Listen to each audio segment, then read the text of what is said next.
وَإِنْ خِفْتُمْ شِقَاقَ بَيْنِهِمَا فَابْعَثُوا حَكَمًا مِّنْ أَهْلِهِ وَحَكَمًا مِّنْ أَهْلِهَا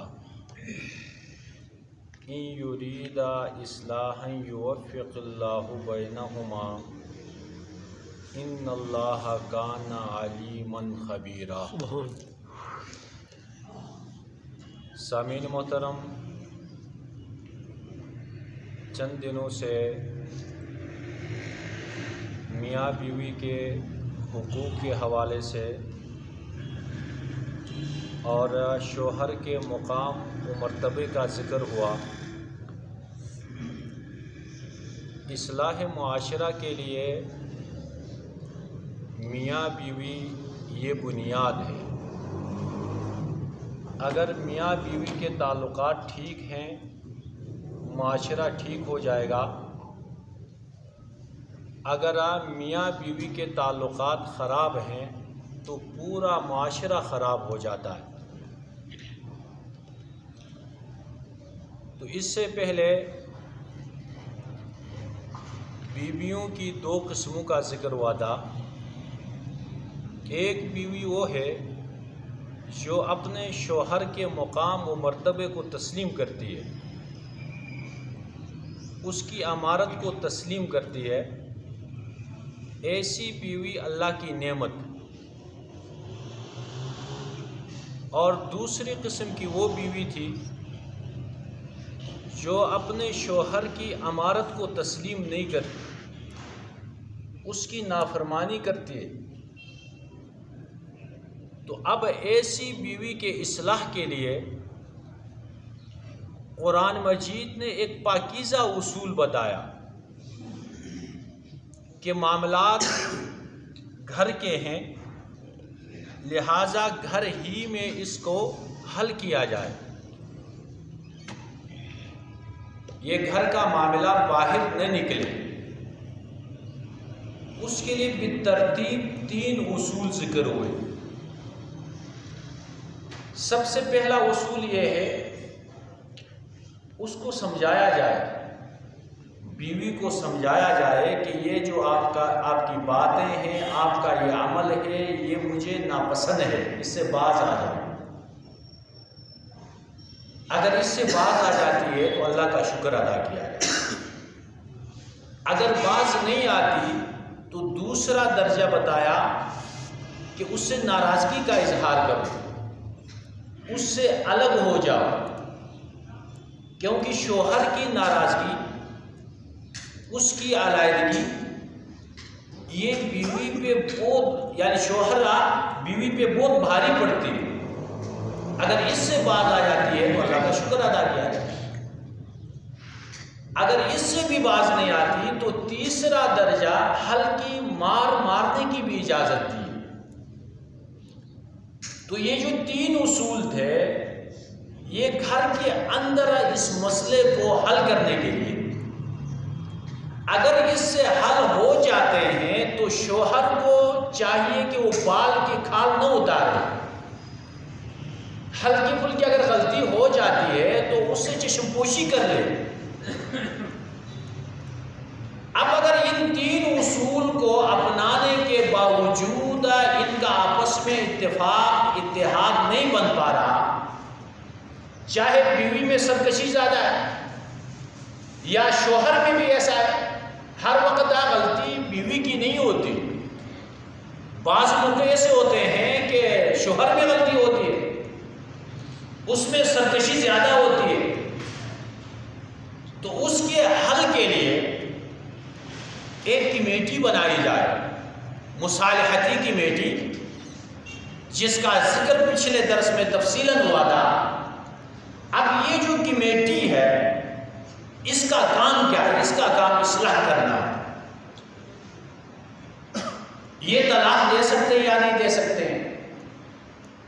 اگر میاں بیوی سے اجازت لے لیں کہ ہم تمہارے درمیان فیصلہ کرنا چاہتے ہیں اور جس طرح ہم مناسب سمجھیں ہم وہی کام کریں گے، اگر آپ میاں بیوی کی طرف سے انہیں اختیار دے دیا جاتا ہے، اب یہ طلاق بھی دلوا سکتے ہیں، خلا بھی کروا سکتے ہیں، اصلاح جو وہ چاہے اسی طرح کر سکتے ہیں۔ یہ جو مصالحتی کمیٹی ہے یہ قاضی اور جج کے قائم مقام ہو جاتی ہے۔ جج اور قاضی کے لیے ولایت عامہ حاصل ہے، اسے کسی سے اجازت لینے کی ضرورت نہیں پڑتی، اور جو پنچایت ہے وہ اجازت کے بعد اس کے لیے قاضی بن جائے گی۔ اب وہ حکم لگا دے اس کے بعد کسی کو اس رد کرنے کا اختیار نہیں ہوتا۔ مثلا وہ خلا کر لیتے یا وہ فسخ نکاح کرتے ہیں تو اب اس کو کوئی چیلنج نہیں کر سکتا۔ البتہ وہ شریعت کے خلاف کوئی حکم کر لیتے ہیں پنچایت، اس صورت میں عدالت میں ان کے خلاف درخواست دی جا سکتی ہے۔ تو یہ چوتھا درجہ، اگر پنچایت سے بھی مسئلہ حل نہیں ہوتا ہے، اب جو پانچواں درجہ آتا ہے وہ طلاق کا۔ طلاق ابغض المباحات ہے، یعنی مباح کاموں میں سب سے ناپسندیدہ جو کام ہے اللہ تعالیٰ کے لیے وہ طلاق ہے،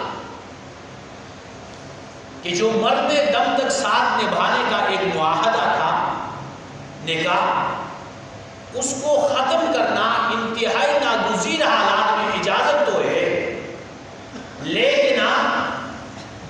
یہ پسندیدہ کام نہیں ہے، اور اس کے لیے بھی شریعت نے اصول پاکیزہ طریقہ بتایا۔ ہمارے معاشرے میں سب سے پہلے نمبر پہ لایا جاتا ہے طلاق۔ اگر کوئی بات ناگوار لگے، اس کا کوئی عمل ناگوار لگے، اس کو طلاق دے دیتے ہیں، اور طلاق بھی پھر ایک پہ بس نہیں کرتے، 3 طلاقیں ایک ساتھ دے دیتے ہیں، اور اس کے بعد پھر ندامت ہوتی ہے، پھر اس کو دوبارہ رکھنے کے لیے ہیلے بہانے ڈھونڈے جاتے ہیں، فتوے طلب کیے جاتے ہیں۔ تو یہ جو طلاق کی نوبت آتی ہے یہ قرآنی اصول سے دور ہونے کی وجہ سے۔ ہمارے دارالفتہ میں تقریباً 90% جو مسئلہ آتا ہے وہ طلاق کا ہے، کہ شوہر غصے میں تھا، اس کو پتہ ہی نہیں چلا، یا انجانے میں کہہ لیا، ایسی باتیں بناتے ہیں، اور پھر وہ بیان میں غلط بیانی بھی کرتے ہیں۔ اگر 3 طلاقیں دی آ کر بتائیں گے کہ 1 طلاق انجانے میں ہو گئی۔ اب جو مفتی ہوگا جس طرح کا سوال ہوگا اسی طرح کا جواب دے گا اسے۔ اگر کوئی بندہ آگے کہتا ہے کہ میں نے 1 طلاق بیوی کو دی ہے، مفتی کہے گا کہ بس اس کو دوبارہ رکھ دو، رجوع کر لو عدت کے دوران۔ پھر وہ لڑکی والے آتے ہیں کہ شوہر نے 3 طلاقیں دی، مفتی کہے گا کہ 3 طلاقوں کے بعد کوئی گنجائش نہیں، وہ ساتھ نہیں رہ سکتے۔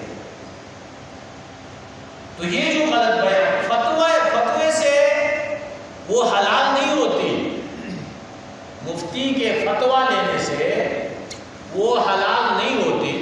ایک بندے نے 3 طلاقیں دی، بیان کیا 1 طلاق کا، مفتی نے اسے کہا کہ یہ تمہاری بیوی جائز ہے، ساتھ رہ سکتے ہو، تو مفتی کے کہنے سے وہ اس کے لیے حلال نہیں ہوتی، اللہ کے سامنے وہ مجرم ٹھہرے گا۔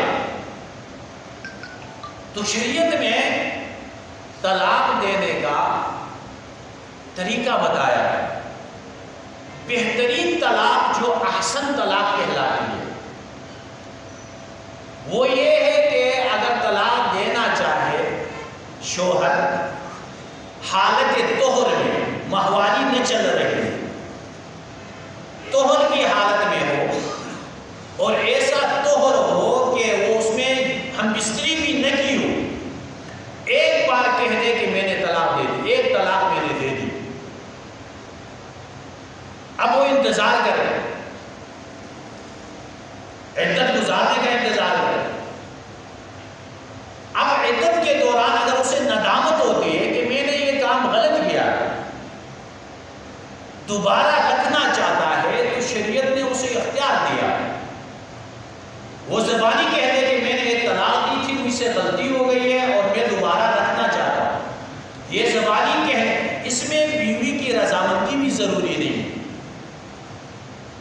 تجدید نکاح کی ضرورت نہیں ہے، بیوی کی رضامندی کی ضرورت نہیں ہے، نئے مہر کی ضرورت نہیں ہے۔ عدت کے دوران اگر رکھنا چاہے تو رکھ لے، اگر نہیں رکھنا ہے تو عدت کے گزرنے کے ساتھ وہ خود ہی بخود الگ ہو جائے، اب وہ جہاں چاہے نکاح کرنا چاہے کر سکتی ہے۔ تو ایک طلاق دے دے اور 2 طلاقیں دے دے، پھر بھی اس کو وہ طلاق رجعی کی صورت بنتی ہے کہ عدت گزارنے کے بعد وہ کہیں اور نکاح کر سکتے ہیں۔ اور اگر شوہر نے 1 طلاق دیے یا 2 طلاقیں دیے اور رجوع نہیں کیا، عدت گزر گئے، اب یہ اس سے بائن ہو گئی، اب صرف زبانی رجوع سے رجوع نہیں ہوگا، اس کے لیے تجدید نکاح کی ضرورت پڑے گی، دوبارہ نکاح کرنا ہوگا، بیوی کی رضامندی بھی ضروری ہوگی۔ اگر بیوی کے لیے میں نہیں کرنا چاہتی ہے تو نہ بھی کرے، کہیں اور جا کے نکاح کرے۔ اور تیسرا، اس کے لیے مہر بھی ضروری ہے، عدت گزرنے کے بعد وہ بائن ہو جاتی ہے۔ اور تیسرا ہے طلاق مغلظ۔ مغلظ کا مطلب یہ ہے کہ 3 بار طلاق دے۔ اب یہ جو 3 بار کی طلاق ہے وہ چاہے فاصلے سے ہو، ایک ساتھ ہو، جیسے بھی ہو، وہ 3 ہی ہوتی۔ مثال کے طور پر ایک بندے نے 1 طلاق دی 2005 میں دے، دوسری طلاق دے، اب اس کے پاس 2 طلاقیں دے، پھر رجوع کر لیا، دوسری طلاق 2015 میں آگے دی، پھر دوبارہ رجوع کر لیا، اب اس کے پاس 1 طلاق دے، اور تیسری طلاق آگے 2020 میں دے دی۔ اب اس کی جو 3 تھی وہ پوری ہو چکی ہے، اب دوبارہ اس کو نہیں رکھ سکتا، نہ تجدید نکاح ہو سکتا ہے اور نہ اس میں رجوع ہو سکتا ہے۔ فاصلے کے ساتھ طلاق ہو یا ایک ساتھ ہو، 3 کے بعد رجوع کی کوئی گنجائش نہیں، چاہے وہ ایک مجلس میں ہو، الگ مجلسوں میں ہو، 3 ہی ہوتی ہے۔ اور اس پہ ائمہ 4 سب متفق، چاروں ائمہ اس بات پہ متفق ہیں کہ 3 طلاقیں دینے کے بعد شوہر اس سے رجوع نہیں کر سکتا ہے، تجدید نکاح نہیں کر سکتا ہے۔ اس کی حلال ہونے کی ایک صورت جس کو حلالہ کہتے ہیں، اور حلالے کی تشریح جو کی جاتی ہے یہ تشریح شرعی نہیں ہے۔ شرعی حلالہ یہ ہے کہ بیوی آزاد ہو گئی، کوئی گنجائش نہیں ہے، وہ کہیں اور جا کے نکاح کر لے۔ اب نکاح کرنے کے بعد اتفاق کے ساتھ ایسا ہو کہ دوسرا شوہر اسے طلاق دے دے، وہ آپس میں نباہ نہیں کر سکے، طلاق دے دے، یا دوسرا شوہر مر جائے، تو اب یہ بیوی عدت گزارنے کے بعد اپنے سابقہ شوہر کے ساتھ نکاح کرنا چاہے تو وہ نکاح کر سکتی ہے، یہ حلالہ ہے۔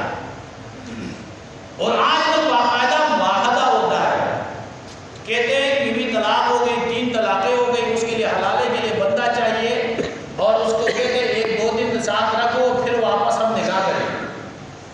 یہ عقلاً شرعاً بالکل نامناسب اور بے حیائی ہے، انتہائی رہی۔ ایک بندہ کہہ رہا ہے میری بیوی کو ساتھ رکھو اور پھر میں اس کے ساتھ نکاح کروں گا، یہ لعنت والی بات ہے۔ حلالہ شرعی جس طرح میں نے بیان کیا اس کی ایک صورت بن سکتی تھی، بعد میں لوگوں نے باقاعدہ معاہدہ کر دیا، اور ایسے معاہدہ کرنے والوں پہ اللہ کی لعنت ہوتی ہے۔ آپ صلی اللہ علیہ وسلم نے فرمایا لعن اللہ المحلل والمحلل له، اللہ کی لعنت ہے حلالہ کرنے والے پہ، حلالہ کروانے والے پہ۔ ان دونوں پہ اللہ کی لعنت ہوتی ہے. لیکن اس لعنت کے باوجود وہ پہلے کے لیے حلال ہو گئی. لعنت اپنی جگہ، گناہ اپنی جگہ، لیکن عدت گزارنے کے بعد اگر سابقہ شوہر نکاح کرنا چاہتا ہے اس کا نکاح ہو جائے گا. تو یہ جو تفصیل طلاق کی ہے یہ صریح طلاق ہے. صریح کا مطلب صاف الفاظ میں طلاق کا لفظ کہتے ہیں. ایک صورت ہے وہ جو گول مول الفاظ ہوتے ہیں. گول مول الفاظ کہ اب تمہاری ضرورت نہیں رہی، اپنے والدین کے گھر چلی جاؤ، تم میرے طرف سے آزاد ہو، تم فارغ ہو چکی ہو میرے طرف سے. تو ایسے الفاظ میں اگر طلاق کی نیت ہے طلاق ہو جائے. اگر نیت نہیں ہے طلاق نہیں ہے. لیکن ایک لفظ فارغ لفظ جو ہے، یہ فارغ لفظ ہمارے عرف میں طلاق کے لیے اتنا مستعمل ہے کہ یہ بغیر نیت کی بھی طلاق ہو جائے. ایک لفظ یعنی کہ فارغ لفظ اپنی بیوی کو کہتا ہے کہ تم میری طرف سے فارغ ہو، اور مذاکرہ طلاق کا بھی چل رہا ہے یا طلاق کلامی ہو رہی ہے، ایسے حالات ویسے فارغ اگر یوں کہے کہ تو اوپر سے فارغ ہے، تیرا دماغ خراب ہے، اس سے نہیں ہوتی، بلکہ تذکرہ طلاق کا ہو، ماحول طلاق کا ہے. وہ کہتا ہے تم فارغ ہو، اس سے طلاق ہو جائے. اور ان الفاظ سے ایک طلاق ہوتی ہے طلاق بائن. طلاق بائن کی صورت میں اب دوسری بار کہتا ہے فارغ ہے، تیسری بار فارغ ہے، طلاق ہے. شرع طلاق میں 3 بار کہنے سے 3 ہوتی، 2 بار کہنے سے 2 ہوتی تھی، لیکن فارغ لفظ کہنے میں ایک ہی طلاق ہوتی ہے. اور اس کا حکم وہی ہے جو کہ طلاق بائن کا ہے کہ وہ رجوع کر لے، تجدید نکاح کر لے بیوی کے رضامندی کے ساتھ، نئے مہر کے ساتھ. اور اس کے لیے عدت گزارنا بھی ضروری نہیں. اپنے بیوی کو طلاق بائن دے دی ہے تو اس سے عدت کے دوران بھی دوبارہ نکاح کر سکتا ہے، عدت کے بعد بھی دوبارہ نکاح کر سکتا ہے. البتہ یہ عدت کی جو شرط ہے وہ دوسری جگہ نکاح کرنے کے لیے کہیں اور نکاح کرنا چاہتی ہے تو وہ عدت گزارنے کے بعد دوسری جگہ جا کے نکاح کر سکتی ہے. تو طلاق کے لیے بعض لوگ کہتے ہیں ہم غصے میں تھے. طلاق ہوتی غصے میں، کوئی ناراضگی ہوتی ہے تب جا کے طلاق تک بات پہنچ جاتی ہے. غصے میں طلاق ہو اور عام حالات نارمل حالات میں طلاق ہو، وہ طلاق طلاق ہی ہوتی ہے. اگر مذاق میں بھی ہے وہ بھی طلاق ہے. ثلاث جدہن جد وحزلہن جد. آپ صلی اللہ علیہ وسلم نے فرمایا 3 کام ایسے ہیں جن کی سنجیدگی تو سنجیدگی ہے، ان کا مذاق بھی سنجیدگی ہے. اگر مذاق میں کوئی طلاق کہتا ہے الطلاق والعتاق والنکاح، طلاق میں اگر مذاق کے ساتھ کہے گا طلاق ہے تو طلاق ہو جائے گا. نکاح مذاق میں ہو جائے گا. اگر کوئی ایجاب قبول کر لے تو اس صورت میں وہ نکاح بھی ہو جاتا ہے.